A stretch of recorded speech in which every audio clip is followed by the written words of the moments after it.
President Trump isn't letting up on his attacks on the Federal Reserve and is blaming the central bank for the U.S. dollar being too strong and interest rates too high. But some economists dispute that theory, saying the president and his policies are at fault. Joining us to talk about that as the Fed meeting gets underway Tuesday is Sean O'Hara, president of Pacer ETFs. And Sean, thank you for being here.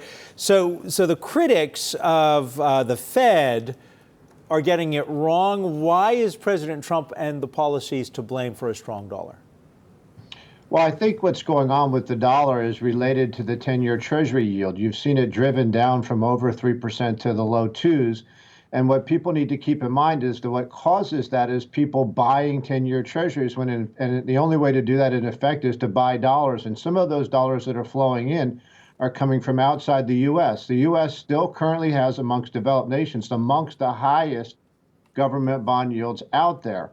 And so for investors outside the U.S. looking for yield, the best place to go is to the 10-year Treasury because you're getting so much more for your buck there. And I think that's what's putting some of causing some of the strengthening of the dollars. This is a massive buying of dollars via this mechanism. Do you think if we do start to see the Fed cutting rates that some money then will reverse and flow out of the U.S. dollar? I think until the developed nations outside the U.S. get to more sane fiscal policy or monetary policy like we're trying to do here, I think the trend will continue. And so, and what also exacerbated this whole process was the uncertainty in the market in May. You know, we're sort of 10 years into a bull market stretch here, and everybody's, fearful of when it's going to end. And so we came out of the gates in January, on fire, and then May sort of put a little douse of reality back into everybody's life. And so that probably caused a little bit of panic buying in 10-year Treasuries as well, just as a safety play.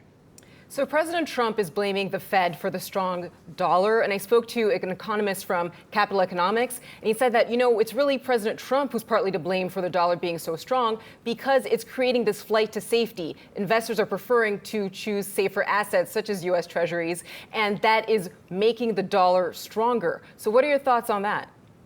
Well, I think it's just sort of what we were talking about. If you look around the world, if you're a buyer of yield and you're looking for a place to put money that's relatively safe, where you can get a decent return on it in a fixed income government bond issue, the only place globally to go is the U.S. Treasury. And I think that's what's causing this short-term risk. So they're probably both a little bit correct in this, but I think, the president's view on what the Fed has been doing is he's trying to force them into lowering rates so that the economic expansion can continue. So let's look forward to the press conference we'll get with Jerome Powell on Wednesday. And I'm curious, we heard from one governor when Brian Chung interviewed her that the Fed is prepared to do whatever is necessary, quote, to sustain the recovery. This sounds a lot like what the Central Bank of Japan does, and they have been mired in this kind of low interest rate environment. I don't want to say stagnation, but don't know the better term, for almost 2 decades. How do we avoid that? Well, that's the big gamble. So that it was interesting to see some of the statements out of the Fed as it related to the economy, number one, but also the trade wars. It was almost as if they were providing the president some backstop on being strong on these trade issues and saying that they would do whatever they had to, even if we had to hold out longer on the trade wars, if that had a negative effect on the economy. But I think, the risk is this is, you're trying to, I guess, get a camel through the eye of a needle here. It's a dangerous game because, it could go one way or the other. Sean, I'm curious what you're seeing in terms of flows into and out of your various ETFs. You have quite a number of them at Pacer.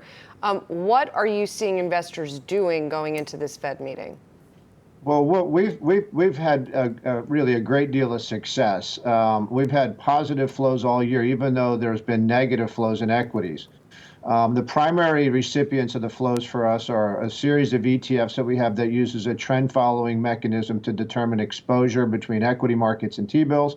So if investors want to manage their downside risk a little bit, it'll automatically move them to the sideline. Those have been very, very popular. We have seen a fair amount of flow into our cash cows series, which focuses on free cash flow yield. They tend to have a little higher dividend than the benchmark. And those names that have high and positive free cash flow tend to grow their dividends a little bit better. And then surprisingly, there's been a great deal of flow into some of our real estate ETFs, SRVR in particular, which focuses on the data and infrastructure section. And that backbone of technology, if you will, data centers, fiber optic networks, and cell towers, is necessary for all of these great technological advances we're hoping for: 5G, Internet of Things, driverless cars, AI, e-commerce, and streaming. The amount of internet-connected devices today is going to go up by some estimates tenfold over the next 5 to 10 years. And that can't happen unless we have a massive build out in data capacity, which is the data centers. And all this information is going to be flowing through either fiber optic networks or through cell phone towers and 5G. And so we think that's a good long-term macro trend. And we're starting to see investors embrace that idea as well. Sean, it's good to get your insight on not only the Fed, but also on that. Sean O'Hara, Pacer ETF's president, thank you for joining us on The Move.